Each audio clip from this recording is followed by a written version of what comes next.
Good evening. How's it going, everybody? So this is the Hillbilly Think Tank. I am Spencer Keck. I'm running for magistrate in the 3rd District here in Hardin County, and I need your vote in November. So I'm coming at you live from Tunnel Hills, Kentucky, where we are dedicated to life, liberty, and the pursuit of happiness. Now, y'all, last night I talked about fascist-free February.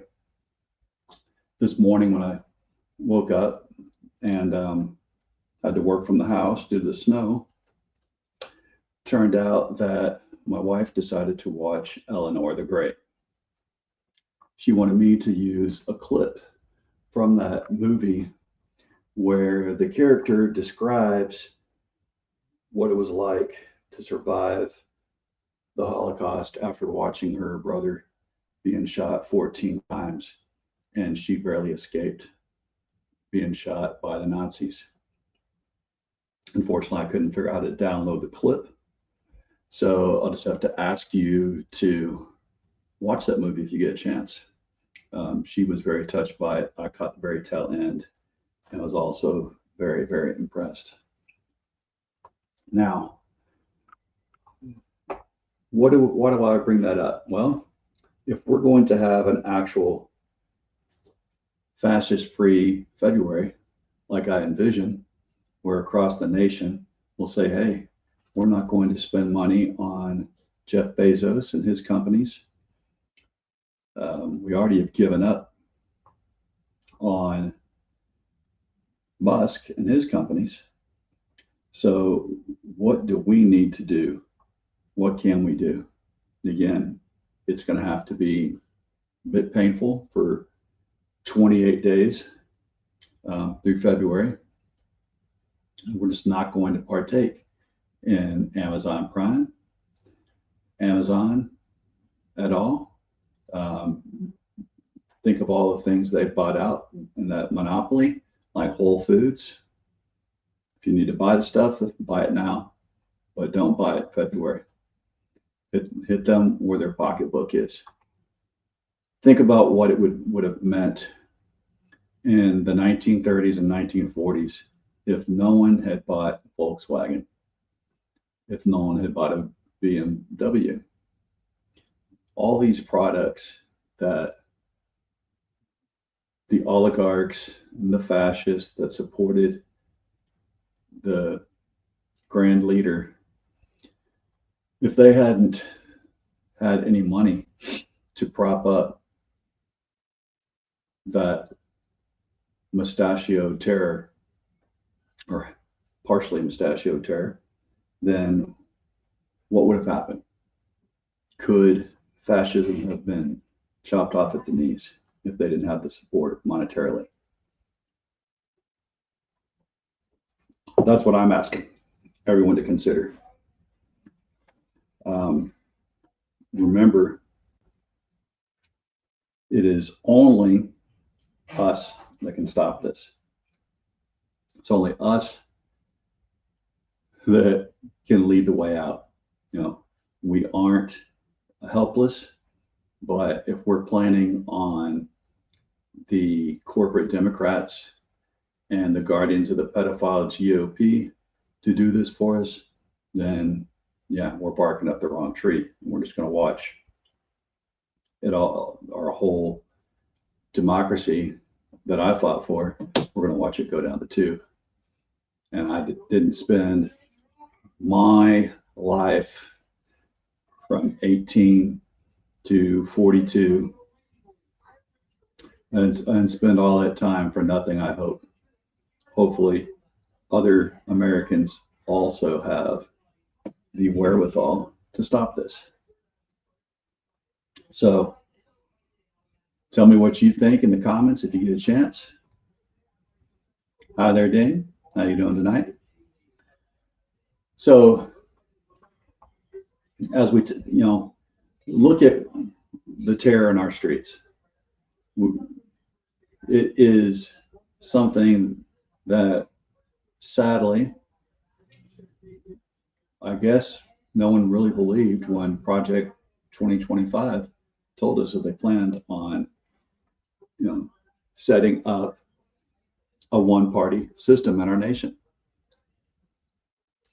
And since then, every billionaire, millionaire that we can think of has come to kiss the ring of the demented dementia Don there in DC. And the only thing that stops this guy is him losing face big time. It only stops him if he realizes it's going to hurt his grift. So we've got to hurt his grift. This can be, again, if we all just said, hey, biggest monopoly in the world, Amazon, we're not going to spend anything in February until you go to the White House and you order the guy that you just made a stupid film for his wife for free that no one's watching. Yeah, if you go to and punch Jeff Bezos where it hurts, which is his pocketbook, he will go punch back at Dementia Don and his grift, and he will call off the goons. But that's the only way this can happen, short of waiting and hoping that the elections actually happen for real in November. So, all right. So, Copycats saying, hi, it's a good question, and I'm not sure. But he learned a lot from Mussolini, and in Italy, that would have had a big impact. And yes, I totally agree. We know that the Fuhrer was a protege of Benito Mussolini. Yeah, he went beyond the person he looked up to, which was Mussolini. But definitely in Italy, it definitely could have stopped the fascist terror, which maybe would not have given rise to Mussolini's protege, the Fuhrer. So, guys, don't have much more tonight to say. Like I said, I intended to show some videos to remind us of what it was like for people in the Holocaust to watch their mothers die, their fathers die, their brothers die, their sisters die, to be tortured for years after the Gestapo, that's their ICE, came to the door and took away whole families. And it wasn't just the Jews, it was also Jehovah's Witnesses. It was trade unionists, so people in unions. It was people in any party that was not the Nazi party, so the socialists, communists, democratic Christians, all the folks that they felt they could make a spectacle of mistreating, and that's what authoritarians rely on, a spectacle of minorities being mistreated brutally out in the open to cause terror among regular voters. So the only way, again, kneecap this, is if we have a fascist-free February. All right, y'all. Hopefully you are staying warm. Hopefully you're not freezing. And hopefully we can get serious and actually make a difference. I believe we can. It's just, do we have the intestinal fortitude to do this? So if you would, hit the like button, subscribe to the channel. And Kentucky, united we stand, divided we fall. If we're divided over whether fascism is good for us or bad for us, as we watch our neighbors get murdered, then hey, yeah, we're going to fall. We are our brother's keeper. We are our sister's keeper.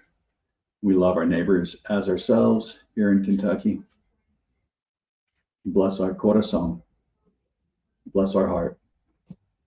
Have a good evening.